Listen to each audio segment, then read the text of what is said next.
it chapter by chapter, one bite at a time.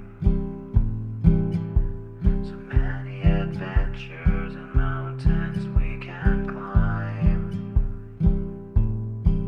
Take it word for word, line by line, one bite at a time.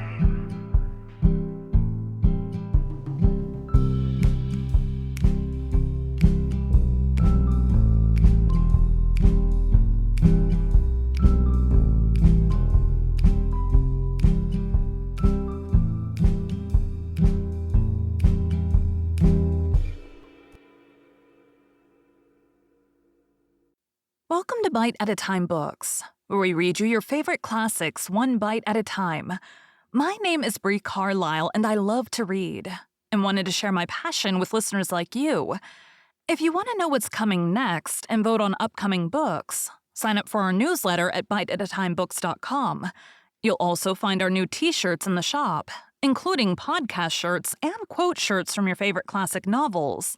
Be sure to follow my show on your favorite podcast platform so you get all the new episodes. You can find most of our links in the show notes, but also our website, biteatatimebooks.com, includes all of the links for our show, including to our Patreon to support the show, and YouTube, where we have special behind the narration of the episodes. We're part of the Bite at a Time Books Productions Network. If you'd also like to hear what inspired your favorite classic authors to write their novels, and what was going on in the world at the time, check out the Bite at a Time Books Behind the Story podcast, wherever you listen to podcasts. Please note, while we try to keep the text as close to the original as possible, some words have been changed to honor the marginalized communities who've identified the words as harmful, and to stay in alignment with Bite at a Time Books' brand values. Today we'll be continuing Les Miserables by Victor Hugo. Chapter 10. Origin of the Perpetual Adoration. However, this almost sepulchre parlor, of which we have sought to convey an idea, is a purely local trait, which is not reproduced with the same severity in other convents. At the convent of the Rue du Temple, in particular, which belonged, in truth, to another order, the black shutters were replaced by brown curtains, and the parlor itself was a salon with a polished wood floor, whose windows were draped in white muslin curtains, and whose walls admitted all sorts of frames. A portrait of a Benedictine nun with unveiled face, painted bouquets, and even the head of a Turk. It is in that garden of the Temple convent that stood that famous chestnut tree, which was renowned as the finest and the largest in France, and which bore the reputation among the good people of the 18th century of being the father of all the chestnut trees of the realm. As we have said, this convent of the Temple was occupied by Benedictines of the Perpetual Adoration. Benedictines quite different from those who depended on Citeaux. This order of the Perpetual Adoration is not very ancient and does not go back more than 200 years. In 1649, the Holy Sacrament was profaned on two occasions a few days apart, in two churches in Paris at Saint Sulpice and at Saint Jean-et-Grave, a rare and frightful sacrilege which set the whole town in an uproar.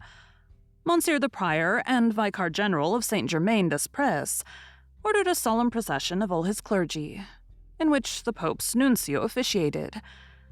But this expiation did not satisfy two sainted women, Madame Courtin, Marquis de Beau, and the Comtesse de Chateauvieux. This outrage committed on the most holy sacrament of the altar, though but temporary, would not depart from these holy souls, and it seemed to them that it could be only extenuated by a perpetual adoration in some female monastery.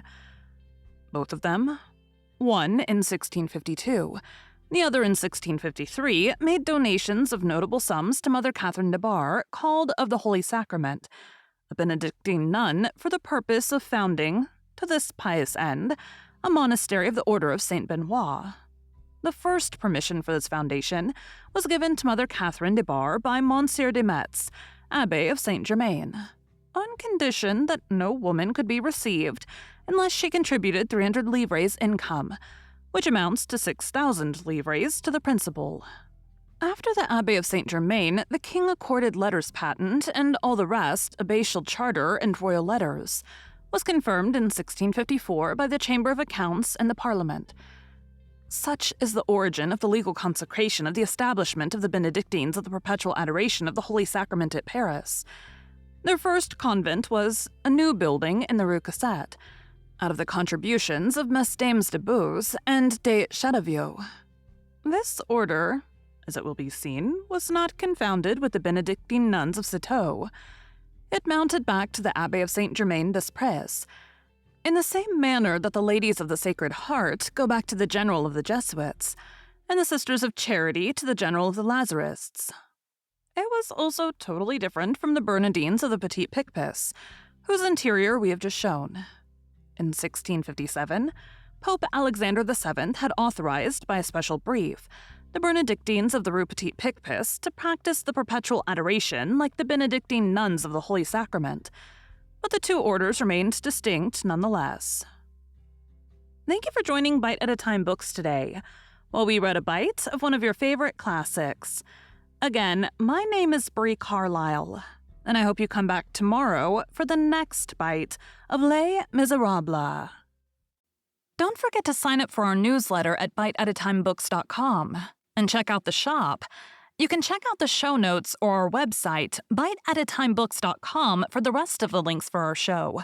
We'd love to hear from you on social media as well.